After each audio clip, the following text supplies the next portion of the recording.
안녕하세요. 자, 우리 지난주에 했던 거 좀 정리를 해보고 있죠. 그 다음에 오늘 수업할 거예요. 우리 아마 지난주에 했던 건 이제 경제편에 대한 설명이었죠. 그죠? 그래서 그 중에 우리 아마 이제, 우리 책은 20페이지 있는 그 내용인데요. 이런 겁니다. 자, 일단 제일 먼저, 그러니까 복습하는 차원에서 봐보자고요. 네, 첫 번째 번이 가장 중요한 건 이걸 테마별로 묶어보면요. 맨 먼저 기억할 건 요거. 그러니까 플로란 말과 반대 뭐 있습니까? 스톡이라는 개념이 있어요. 그래서 이 플로는 다른 말로 흘러간다 이 말이니까 이건 유량수에 포함되겠죠. 그죠? 스톡은 다른 말로 뭐 있으면 저량수에 포함됩니다. 그래서 우리 항상 이 유량은 다른 말로 기간에 대한 개념이고, 그 다음에 저량은 뭐 있습니까? 시점에 대한 개념이 되어진다라고 보시면 됩니다. 그래서 물론 이 외에 장기가 유량이고 단기가 결국은 저량 속에 포함되겠죠. 이 개념을 분명히 시험에 꽤 많이 내는 그런 문제라고요. 자, 두 번째 볼 게 뭐 있냐. 그러니까 수요이든 공급에 대한 곡선, 이 곡선이 있어요. 그래서 잘 알지만 수요 곡선은 반드시 뭐 있습니까? 우하향 곡선이고, 공급 곡선은 우상향 곡선이죠. 이런 이제 기본 마인드 아셔야 됩니다.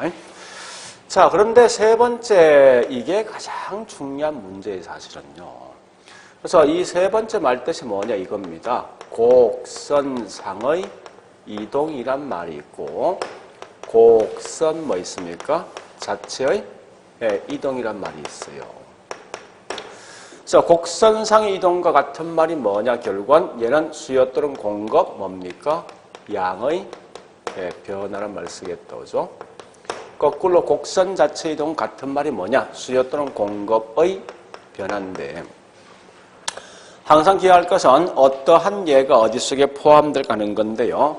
이건 굉장히 심플합니다. 즉 무슨 말인가 하면 가격이란 게 조건이 들어오면 이건 무조건 뭐요?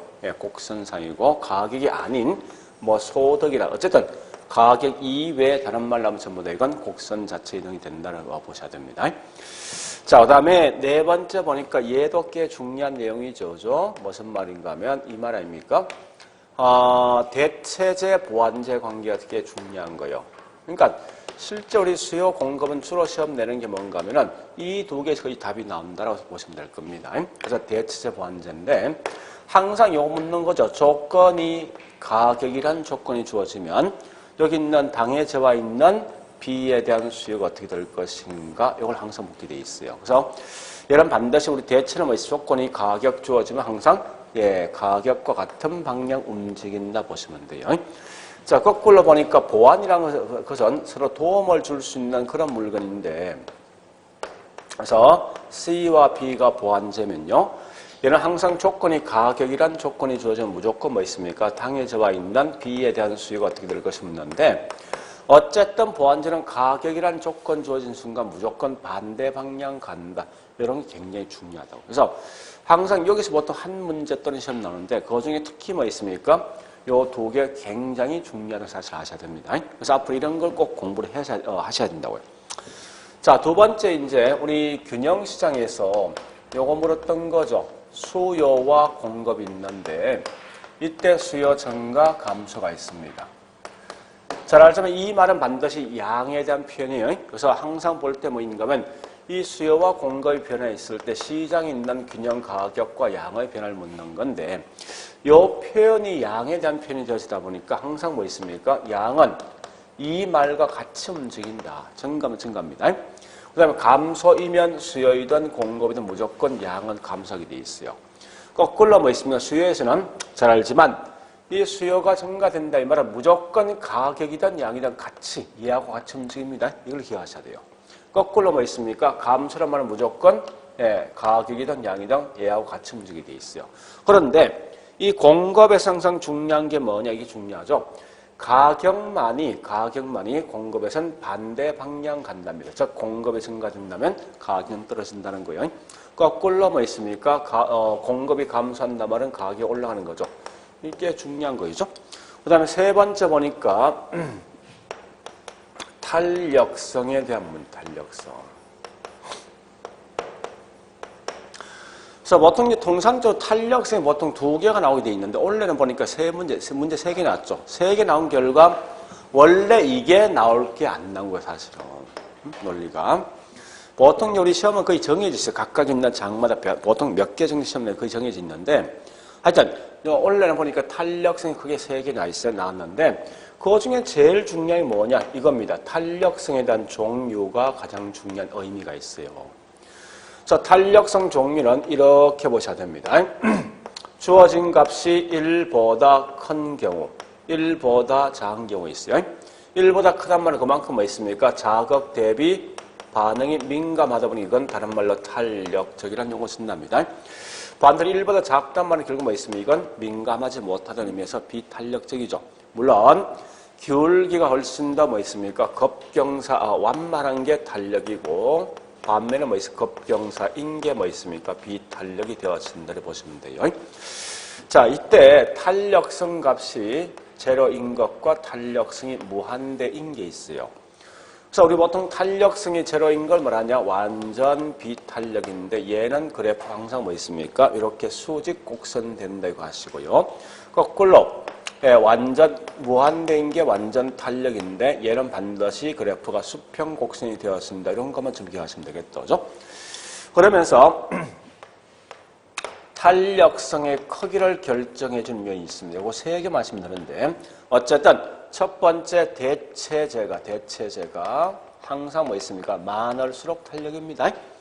두 번째 수요 측면에서는 중요한 게 수요 측면에서는 얘는 보니까 비싼 게 훨씬 더 탄력적이다. 이렇게 하시면 비싼 게. 그 다음 세 번째 뭐 있습니까? 공급적인 측면은 물론 여러 개 있지만 그 중에 특히 보실 거는 단기와 장기를 서로 비교하시되 항상 뭐 있습니까? 장기일 때가 결국은 단기보다 훨씬 더 탄력이 되어진다. 이런 거 있습니다. 그래서 우리 지난주에 했던 여기 있는 요 3개. 그래서 핵심은 항상 여기 각각의 핵심입니다. 이런 건 반드시 기억하셔야 된다고요. 자, 일단 이렇게 봤으면 이제 오늘 할 것은 뭐냐?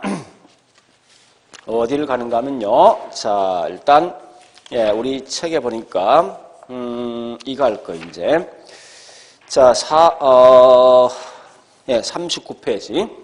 자, 39페이지 가보겠습니다. 자, 이 39페이지도 보니까 중요한 건요. 비록 항상 우리 거기 설명된 게 부동산 시장론. 그러니까 부동산 시장론이 있는데 일단 여러분 가장 먼저 할 것은 뭔가 하면 시장에 대한 개념부터 먼저 하셔야 돼요. 그죠? 그래서 거기 있는 설명이 정리 1번 나와 있지만 그 필수 내용 정리보다 훨씬 더 중요한 게 여러분 지금 현재 공부 안 돼 있으니까요. 뒷장에 부연 설명, 즉 41페이지 있죠? 그 부연 설명 위주로 계속 책을 읽어보셔야 됩니다. 앞에는 뭐 있으면 결국은 핵심 요약된 내용이라고 내용 자체가. 그러니까 쭉 부연 설명된 걸 쭉 보시면 훨씬 더 효과적으로 볼 수 있어요. 자, 일단 먼저 우리가 알고 있는 시장이란 것은 뭐 있습니까? 물건 등이 매매될 수 있는 그런 장소를 말하는 거 아닙니까? 그죠? 근데 원래 이제 경제학적에서는 시장은 크게 2가지로 구분한 2가지로. 맨 먼저 보니까 시장에 대한 종류가 뭐가 있는가 하면요. 완전 경쟁 시장과 그다음 불완전 경쟁 시장이 있습니다. 이와 같이 불완전 경쟁 시장이 있다는 거예요.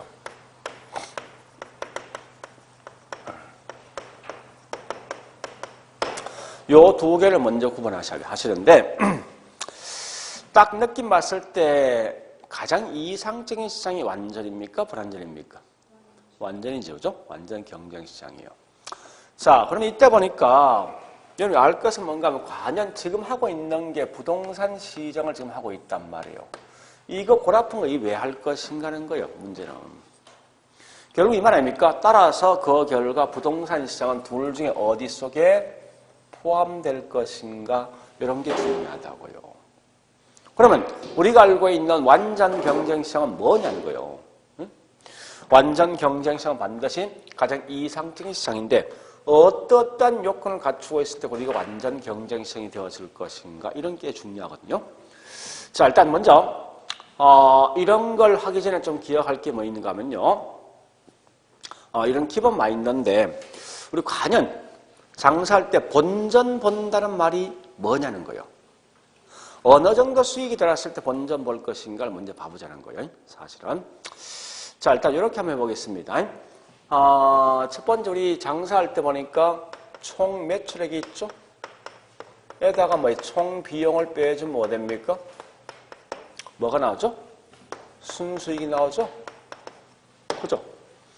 근데 이 순수익이라는 의미를 좀 파악하셔야 돼요. 그러니까 순수익의 속에 크게 두 가지가 포함되어 있어요. 내가 노력해서 얻을 수 있는 정상이윤과 노력을 하지 않고 얻을 수 있는 초과이윤 두 개 있단 말이에요. 그럼 여러분 생각하고 있는 정상이윤이 어떤 개념이고 거꾸로 뭐 있습니까? 초과이윤이 어떤 개념이 있을 것인가를 먼저 봐보자는 겁니다. 논리상에서. 자, 일단 이게 이제 먼저 알 것은 뭔가 하면 우리 여기서 있죠. 본전 본다는 의미를 크게 두 가지 측면에서 볼 수 있어요. 회계학 비용은 원래 크게 두 개 있어요. 회계적 비용이 있고 경제학적 비용이 경제적. 크게 두 가지 구분된다고요. 지금 하고 있는 회계적 비용은 무조건 타인에게 지불되는 모든 비용은 회계적 비용이야. 전부 다. 반대로 이 경제적 비용은 이 속에 다시 크게 두 개 있죠. 앞에 있는 회계적 비용인 타인에게 지불할 수 있는 비용인 회계적 비용과 있죠. 그 다음에 보이지 않는 비용, 암묵적 비용 크게 이렇게 두 가지로 구분한답니다. 할 때. 자, 이걸 하면요. 뭐가 재밌는가? 이게 초과인, 이게 정상, 이걸 알 수 있어요. 또 본전 본다는 의미를 정확히 파악할 수 있습니다. 자, 일단 뭐 아까 장사를 갖다가 치킨집. 자, 치킨집 한다 해볼게요. 그래서 치킨집에 보니까 월 매출액이 보니까 100원 정도 나온대. 근데 제일 먼저 회계적 비용, 저 비용 중에 매번마다, 매월마다 뭐 있습니까? 타인에게 지불되는 비용이 있죠. 어떤 게 있습니까? 재료비도 있을 것이고죠. 전기세, 세금 같은 거, 이자 같은 거, 월급 같은 거, 이 전부 다 뭐 있으면 타인에게 지불되는 비용 아닙니까? 그죠? 이런 게 뭐냐? 다른 말로 회계적 비용이에요. 요 비용이 만약에 60원 정도 들어간다면 40원한 순수익이 발생하는데 과연 이게 내 사실은 벌은 거냐? 네? 즉 60원만 뭐 있습니까? 요 비용이 들어가면 나는 본전 본 거냐 하는 거예요. 한번 따져보자고. 여러분 실제 암묵적 비용은 뭔지 압니까? 보이지 않는 비용인데 이거는 내가 나한테 주는 비용, 내가 나한테 준다. 이걸 보통 뭐라는 거면 기속이란 용어, 기속. 이란 용어 쓴다고. 즉, 이거 아닙니까? 내가 맨 처음에 치킨집 하기 전에 뭐 있습니까? 보증금 더하고 설치비, 시설비 더갔죠, 그죠? 그 돈을 가지고 이 치킨집을 하지 않고 있죠. 뭐라는가 하면 은행에 저축가 뭐 나옵니까? 이자 나오지. 적어도 뭐 그만큼 수익은 나와야 될 거 아니야. 그런 걸 말합니까? 기속 이자야. 두 번째 뭐 있으면 이런 거예요. 내가 현재 원래 이 다른 직장을 다니다가 그만두었어요. 그만두고 현재 뭐 이 치킨집 하고 있는데 적어도 그만큼 뭐 있습니까? 월급이 수익이 나야 되죠. 그죠? 그런 게 뭐냐? 다른 말로 기속 소득이라는 용어를 쓴다고요. 또한 같이 뭐가 있는가 하면요.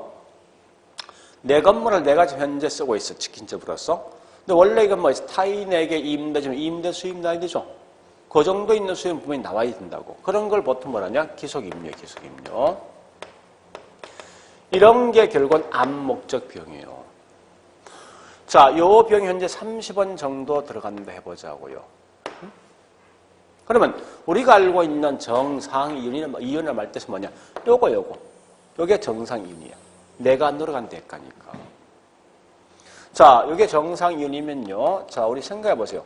본전 본다는 것은 이 상태에서 얼마 이상 수익이 나야지 본전 버는 겁니까? 요 합칙 나야지. 그지? 이게 포함되지 본전인 거 아닙니까? 그죠?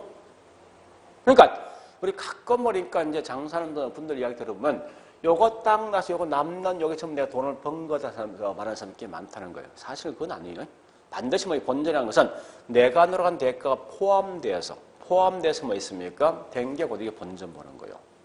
따라서 현재 이 상태가 뭐 있습니까? 초과이는 얼마 발생합니까? 그죠?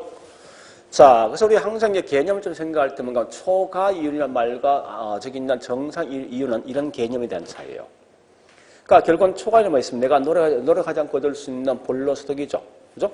본로소득을 가지고 다른 말로 초가 이윤이고 본전 본단 말로 결국은 정상 이윤이 이 속에 포함되어 있는 거예요. 그러니까 정상이 반드시 내가 노력한 대가 포함되어 있는 거예요. 그래서 항상 볼 때 정상 이윤과 초과는 좀 구분하시라고요. 이렇게 구분하셔야지 나중에 부동산에서는 굉장히 이 말 많이 쓰거든요, 사실은. 그래서 그런 이제 기본 개념 좀 아시고요. 자, 먼저 요 두 개에 대한 개념 차이할 겁니다.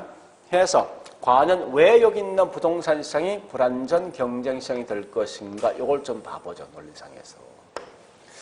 자, 따라서 일단 우리 거기 있는 41페이지 책에 보니까요. 맨 먼저 동그라미 2번이 동그라미 2번. 갈래 1번이 동그라미 2번 보니까 완전 경쟁 시장은 기역, 니은, 디귿, 니을이 있죠? 요 네 가지 모든 요건이 충족될 때만 완전 경쟁 시장이고 요 네 개 중에 단 한 개라도 어긋나면 절대 이건 불완전 경쟁 시장이 되어진다고 보시면 돼요.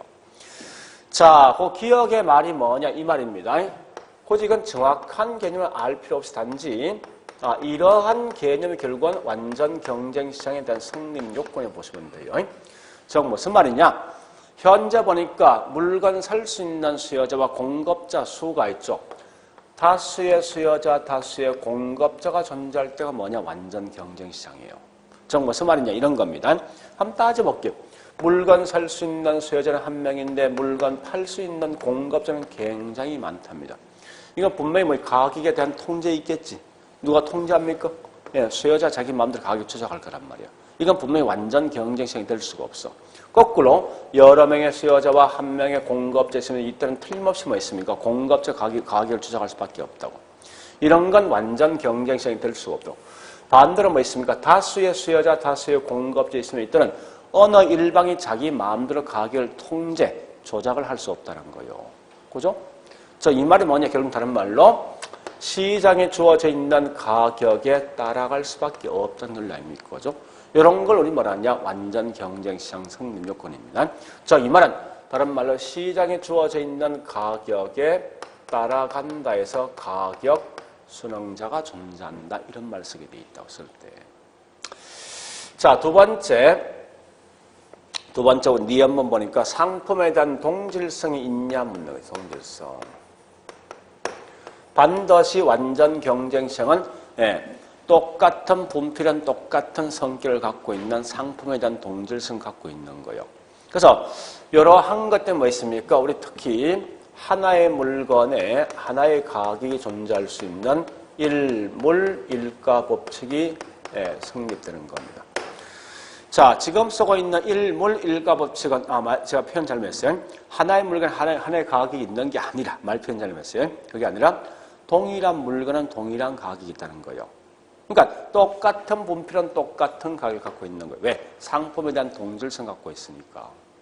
그 다음 세 번째 보니까 수요자이든 공급자이든 시장에서 마음대로 뭐 있습니까? 마음대로 진입과 퇴거가 뭐 있습니까? 이렇게 진퇴가 자유로울 때가 완전 경쟁 시장이라고요. 마지막에 네 번째, 모든 정보를 전부 다 완전하게 뭐 있습니까? 완전하게 공유할 때가 뭐냐고 이게 완전 경쟁 시장이다. 자, 그러면 과연 부동산 시장은 이러한 요건을 갖추고 있을 것인가라는 문제가 한번 따져보자고요. 물론 나중에 하겠지만 굳이 암기할 필요는 없습니다. 집이 워낙 비싸지 않습니까? 그죠?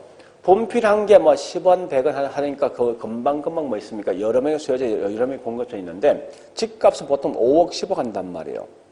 그러면 집을 살 수 있는 사람도 한정돼 있어.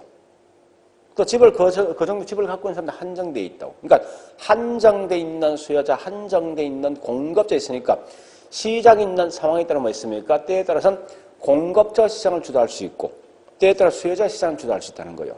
그러니까 이건 분명히 뭐 있습니까? 한정된 수요자, 한정된 공급자 때문에 이 완전 경쟁 시장 성립 요건을 어긋난다는 거예요. 또한 같이 우리 부동산 똑같은 부동산 있냐는 거예요.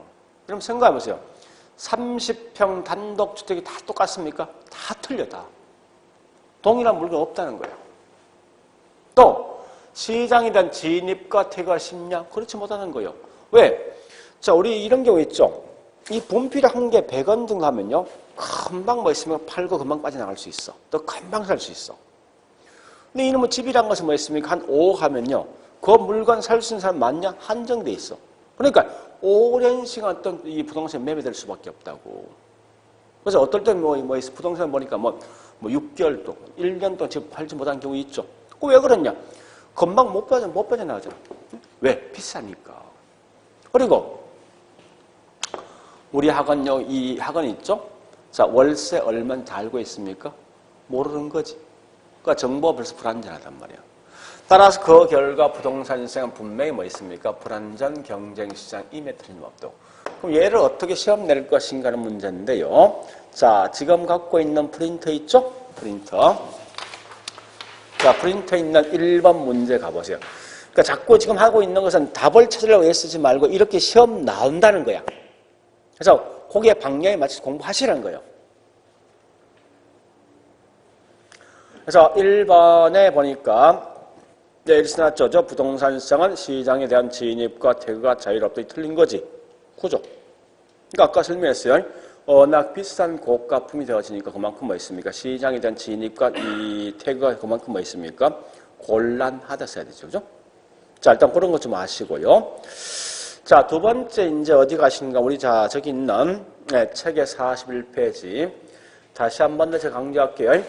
항상 다시 합니다. 여러분들은 부동산 학을 공부하는 방식은 다른 거 없지 않습니까? 딱 두 개 아니에요? 자, 첫 번째 무조건 키워드 중심 움직이는 거예요. 키워드. 그죠? 그래서 항상 키워드 중심 움직이시는데 책을 보든지 문제 풀든지 항상 이렇게 푸시라 했습니다. 누구는 누구이다라고 표현되어 있습니다. 그래서 중간에 부연된 설명은 아예 보려고 생각하지 말아 있어요. 분명히. 항상 답은 요 두 개의 결과는 움직이니까. 그죠? 또한 두 번째 볼 게 뭐 있어요? 항상 부동산은 사회과학이다 보니까 사회과학. 그래서 얘는 가장 중요한 것은 비교할 대상이 반드시 있더라. A 대 B는 항상 비교할 대상이라면 둘 중에 항상 중요한 게 시험 나오는데 항상 틀린다면 그 반대편 시험 나온다는 거예요. 요 두 개만 항상 보시면 돼요. 그러니까 자꾸 제가 이거 연습시킬 겁니다. 이 연습 안 되면 굉장히 힘들어집니다, 여러분들이. 자, 일단 어디 보시는가 하면요. 자, 거기 있는 책에, 일단, 갈로 2번은 나중에 다시 할 거예요. 요 완전 경쟁과 부동산 시장 구분되어 있는 건 그냥 넘어가시라고요. 자, 갈로 3번. 자, 갈로 3번 갑니다. 3번에 동그라미 1번. 자, 3번에 동그라미 1번 보시면서 가장 중요한 키워드가 뭔지를 찾아보세요. 일단 그걸 먼저 하셔야 돼요. 가장 중요한 키워드.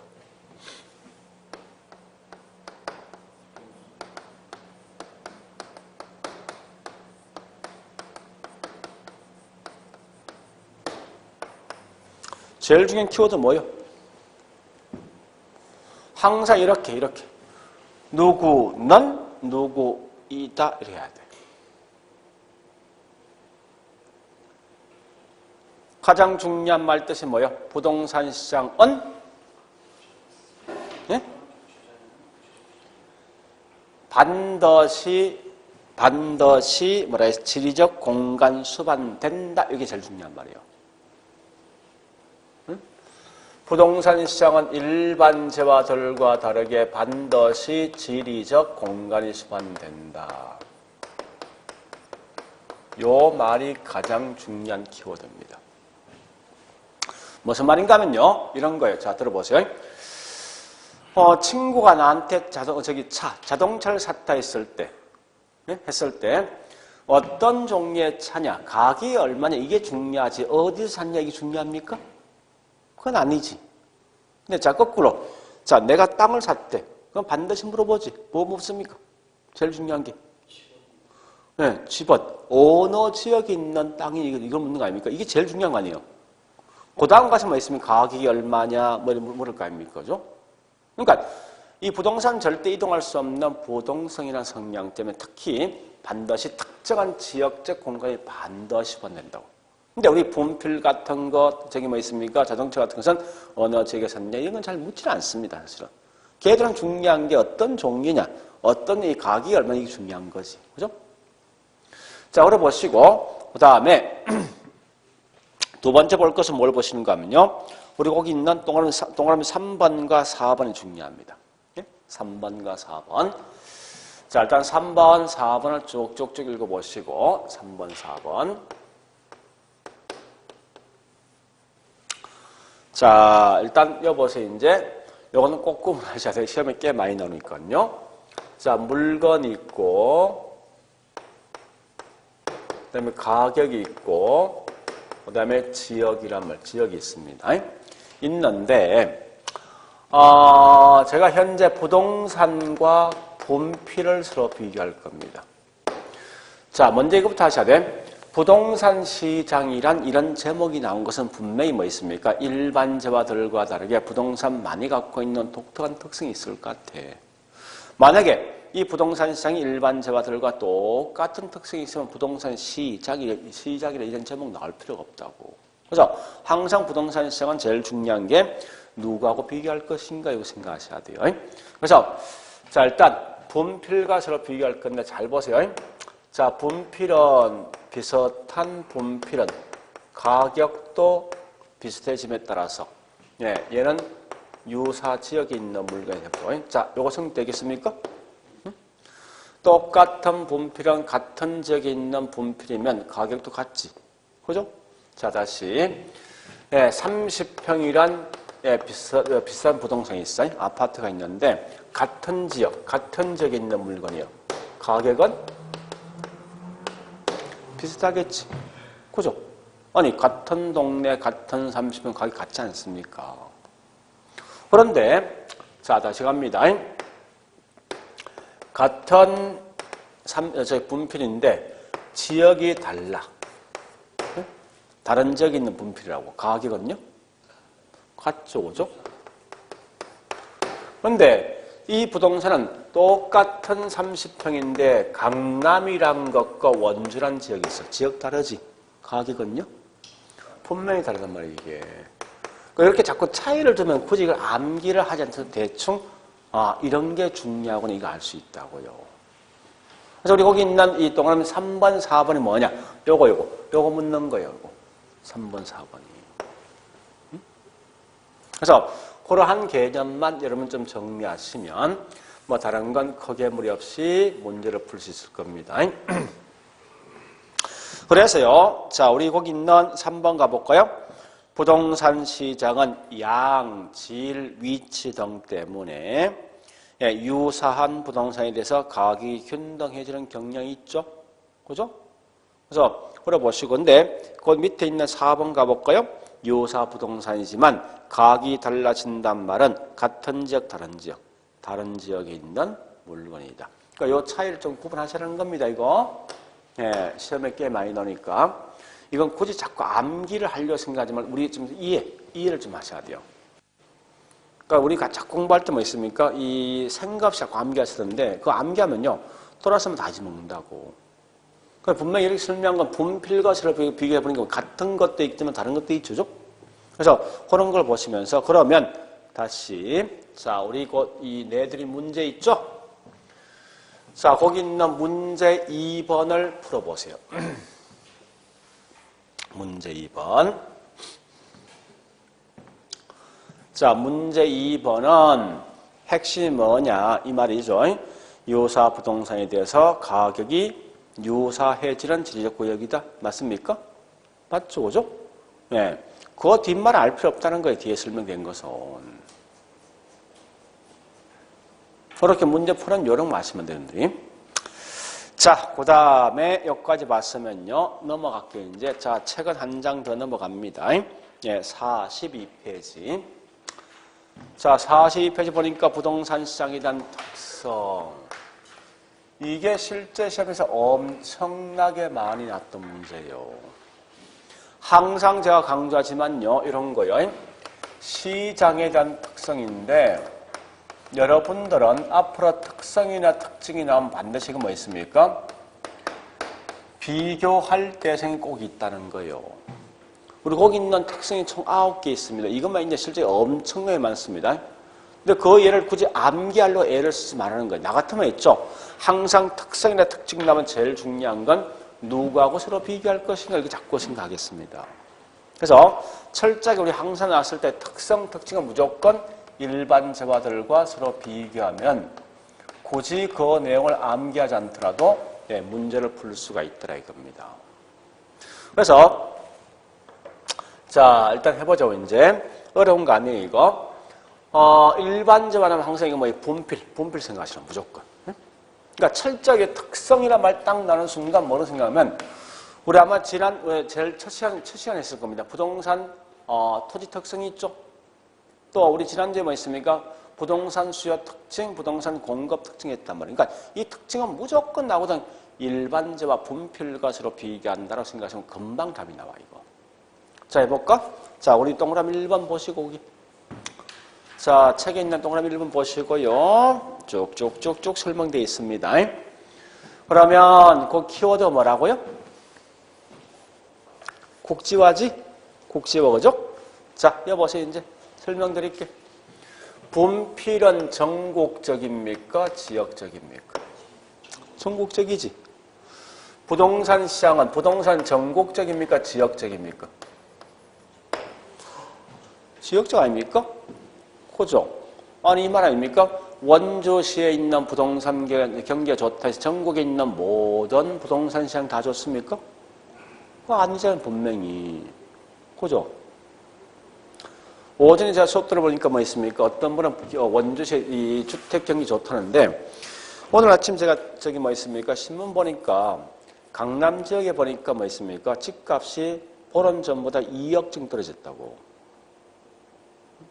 어딘가 하면 저기 있는 강남 3구 저기 뭐 있습니까? 송파구에 잠실 있죠? 잠실 주공 아파트 뭐 있습니까? 이게 2억 떨어졌어. 심지어 어떤 지역 2억, 좀 적기는 5천 떨어진 데가 지역이 있습니다. 물론 원인이 여러 가지 있죠. 첫 번째 뭐 있습니까? 이제 규제하는 거 아니 지금. 그죠? 그래서 전매전 등의 규제가 있는데 그와 같이 항상 어떤 지역은 경기해 주시면 어떤 지역은 경기 분명히 나쁠 거란 말이에요. 이렇게. 그래서 항상 부동산 시장은 지역적 성격이 있습니다. 또 분필은 일률적입니까? 아니면 개별적입니까? 부동산 시장은요? 부동산은요? 개별적 아니에요. 그죠? 아니, 똑같은 뭐 있습니까? 층수가 있으면 그 똑같은 아파트 있으면 그 중에 1층과 15층 다 틀릴 거 아니에요. 그죠? 그럼 뻔하네. 요거 시험 내면 뭐 내겠습니까? 요 말 내서 요거 시험 낼 거 아니야. 틀린 말이었어. 그죠? 항상 반대인 걸 알고 있으면 쉽게 따라갈 수 있어, 내가. 자, 두 번째 갑니다. 자, 2번 내용 쭉 보시고요. 2번. 동그라미 2번 쭉 보세요. 자, 2번을 쭉 보시면 자꾸 이해하셔야 돼. 분필과 뭐 서로 비교하시라고요. 수급이란 말은 수요 공급에 대한 준말입니다. 자, 봐보죠, 이제. 분필을 만드는 시간과 주택 만드는 시간 누가 더 짧습니까? 그럼 이 말 아닙니까? 보세요, 이제. 분필은 지금 당장 수요가 필요해. 그럼 한두 시간 내에 분필 만들 수 있지. 그죠? 또 특정한 지금 분필이 굉장히 부족하면 다른 지역에 분필을 금방 가져올 수 있단 말이에요, 이게. 그래서 우리 보통 뭐 있습니까? 분필이란 것은 지금 당장 수요가 필요한 만큼 지금 당장 공급이 따라갈 수 있어요. 그런 결과 수요 공급 조절이 비교적 뭐 있습니까? 용이하더라. 근데 집은 장기간 짓는 거죠. 뭐 지금 당장 뭐 주택이 필요해. 그러면 다른 지역인 집을 끌고 올 수 있습니까? 없을 거 아니에요. 또 집을 짓는 건 분명히 장기란 말이에요. 지금 당장 수요가 필요할 때 금방 주택이 공급되지 않다 보니까 수요 공급 조절이 그만큼 어렵다 이거지. 그럼 중요한 말은 요 말 대신 여기에 시험 나올 거 아니에요, 문제에서. 그러한 결과 우리 항상 뭐 있습니까? 단기에서는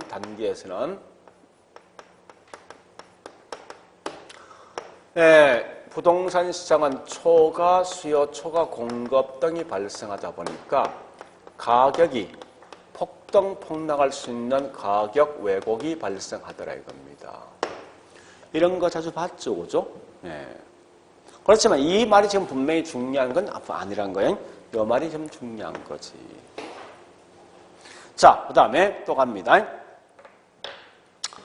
서울에서 이 분필 한 개 100원에, 이 분필이 원주도 얼마예요? 100원이지. 그죠? 똑같은 물건이 있는 결과 이 가격이 다 공개되어 있단 말이에요, 이게. 그래서 항상 뭐 있습니까? 분필은 거래가 뭐 있습니까? 얘는 이미 공개되어 있어. 그죠? 공개되어 있는 반면에, 자, 다시 묻습니다. 같은 아파트에 보니까 같은 라인에 있는 801, 802, 803호 40평짜리 집이 있습니다. 그 801호가 5억에 매매되면 무조건 802호는 자동 5억입니까? 그건 아니지. 4억 9천 될 수도 있고 5억 천 될 수 있죠. 그러니까 각각에 있는 물건마다 매매되는 가격이 다 틀리단 말이에요, 이게. 그런 결과 거래가 공개되어 있지 못한 거예요, 이게. 그래서 거래가 비공개죠, 공개해서. 이렇게 자꾸 비교하시라고. 그 다음에 또 이런 분필은 어떻게 생겼습니까? 묻는 순간 설명할 수 있지. 나름.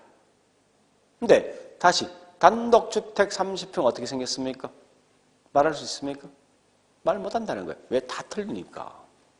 그러니까 이 말은 이 분필은 표준화되어 있어. 그죠?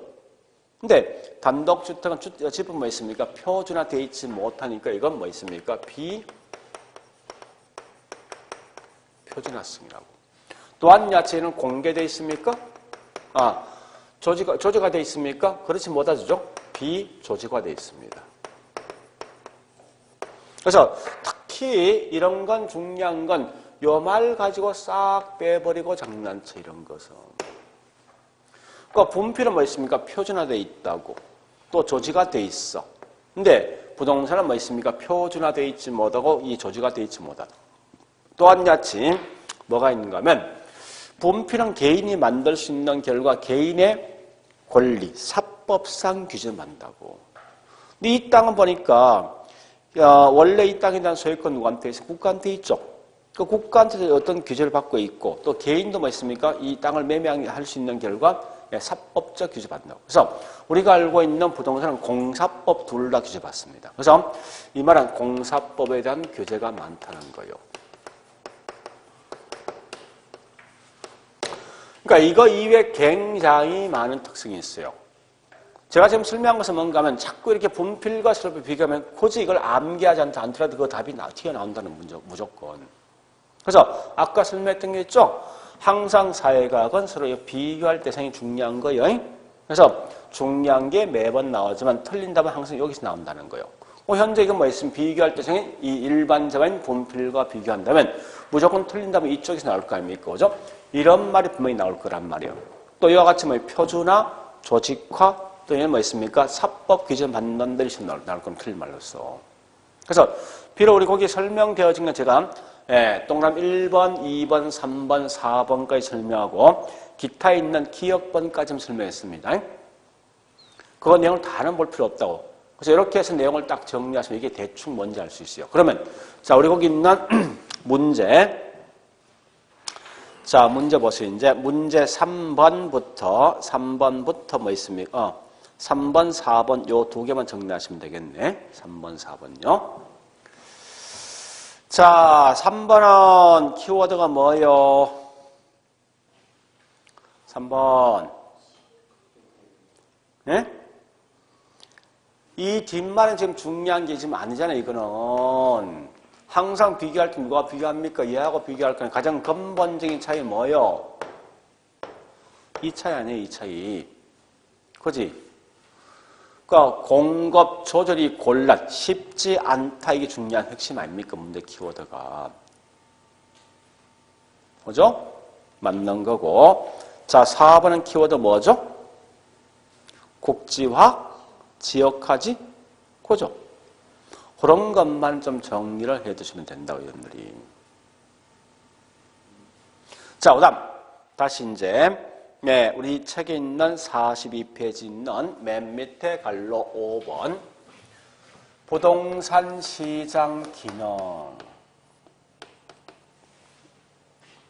자, 이 기능이란 개념부터 좀 파악하죠. 기능의 개념. 자, 우리 보통 이제 스마트폰 있죠? 스마트폰에 어떤 기능이 있습니까? 어떤 기능이 있냐고, 그러니까. 무슨 말은 무슨 기능이 있냐고요? 응? 받는 것도, 찍는 거. 그건 거꾸로 묻습니다. 부동산 시장은 무슨 기능이 있습니까? 응? 그러니까 고민되는 거예요. 똑같은 말 기능 아닙니까? 핸드폰 기능은 잘 알면서 부동산 시장은 무슨 기능이 있습니까? 네?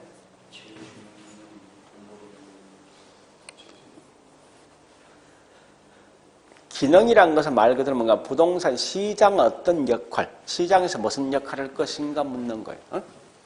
이 기능이란 말 같은 말이 뭔가 하면 역할, 이 말.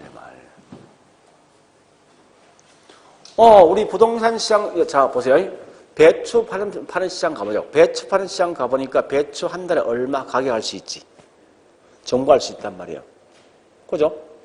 시장에서 오직 뭐 돈을 주고 배추 사죠? 그러니까 매매할 수 있는, 교환할 수 있는 기능이 있거든? 이러한 기능 같은 기능을 묻는 거라고요.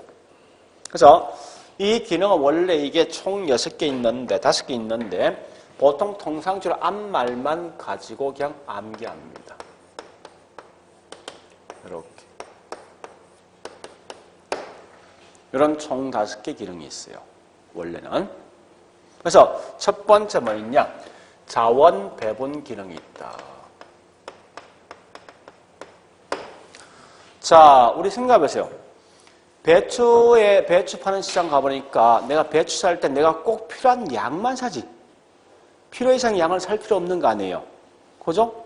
마찬가지예요. 부동산 만약 내가 꼭 필요한 양만큼 산다는 거예요.